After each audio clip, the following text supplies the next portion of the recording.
Okay, so I just got back from the ironing board, and this was pretty difficult just to press. I felt like I kind of had to press it in stages because it is kind of a tight corner here. And so what I want to do is I want to go ahead and flip this over so the right side of my fabric is showing, and I want to make sure that on my right hand on the underside is just going to make sure that all of these seam allowances are pulled towards that facing piece, so towards that end that has the pink edges on it. And what we're going to do is we're going to do that row of understitching again, 1/8 of an inch away from this seam line that I put in here. And I'm going to go ahead and draw where I'm going to be stitching at, and hopefully it'll show up on the video fairly well. But here's my seam line that I just got done stitching, and I'm going to be stitching 1/8 of an inch away. Okay? And how I know that it's about 1/8 of an inch away when it's underneath of my presser foot here is I'm looking through the hole in my presser foot, and I want to make sure that I can see this seam at all times through that presser foot, and I really want to try to run it along this left hand side. So in this hole in the presser foot, I want to be able to see this seam underneath of it along this left hand like kind of quadrant over here. So I'm going to go ahead and lay this flat, and I'm going to start right where this seam starts here, and I'm going to go ahead and do a row of back tacking. I'm just going to do a quick back tack and then move forward. And again, I'm making sure that I can see that seam through the hole in my presser foot.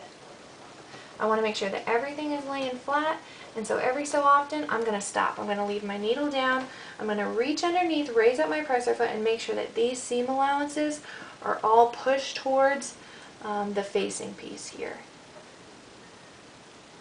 I'm going to make sure that everything is laying as flat as possible when I go to stitch this. I'm going to stop again, make sure that everything is flat, all my seam allowances are underneath, facing that facing, pointed towards the facing. I'm going to do a couple more stitches and then do the same thing again, because this is a curved area that we're trying to stitch a straight line to. And so it is very difficult, and the fabric has to like fold up in the back so that where we are stitching is remaining flat at all times. So you really have to manipulate your fabric and try your best to keep everything as flat as possible.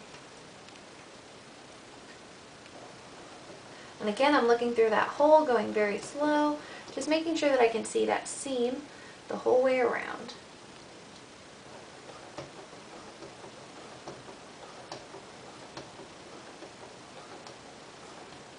Alright, and I'm making sure that that seam is open. I'm using both hands and pressing that open. And when I get to the end here, I'm going to do a quick back tack again. Raise up my needle, presser foot, and trim those thread tails. Now, the whole way around, I probably wasn't at 1/8 of an inch, but I want to try to keep it within the 1/8 of an inch, so that on the underside I was able to catch all my seam allowances that were pressed over. So this is what it should look like. And if you have some rough stitching lines that jump up a little bit, it's not the end of the world. This probably happened when you were raising your presser foot and manipulating your fabric around. And so then what you're going to do is you're just going to fold that to the underside, and this should lay a lot nicer. And what that understitching is going to do is it's just going to keep everything tucked away in place. Alright, so we're almost done. What we need to do is we just need to finish up this center back area, and we're going to fold that over that 5/8 of an inch, and we're just going to do a straight stitch down. And make sure that your collar and your facing are out of the way when you do this.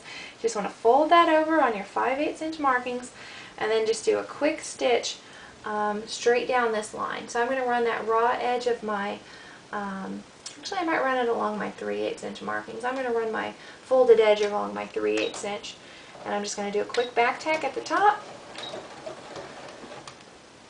And if you need to, put some pins in. I'm just going to try to hold mine fairly taut at tension here.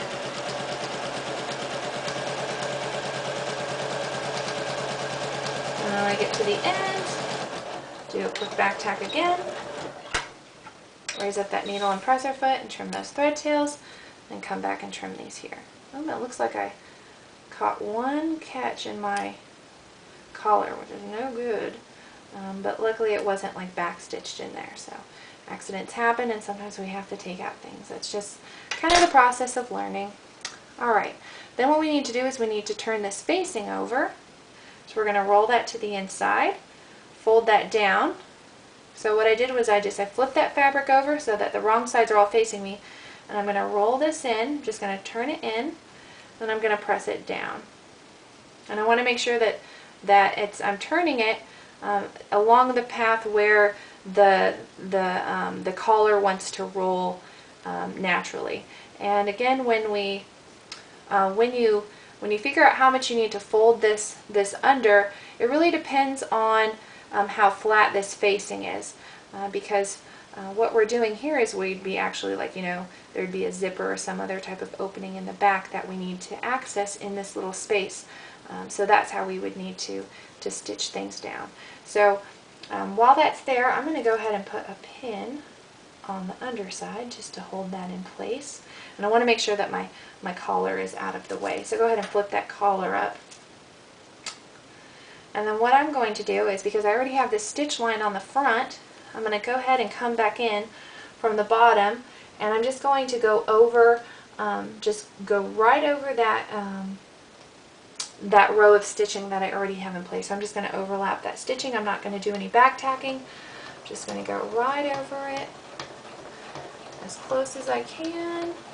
And if you want to do this step with a hand sewing on your projects, I think that will probably just give you a little bit more control. So know that you can do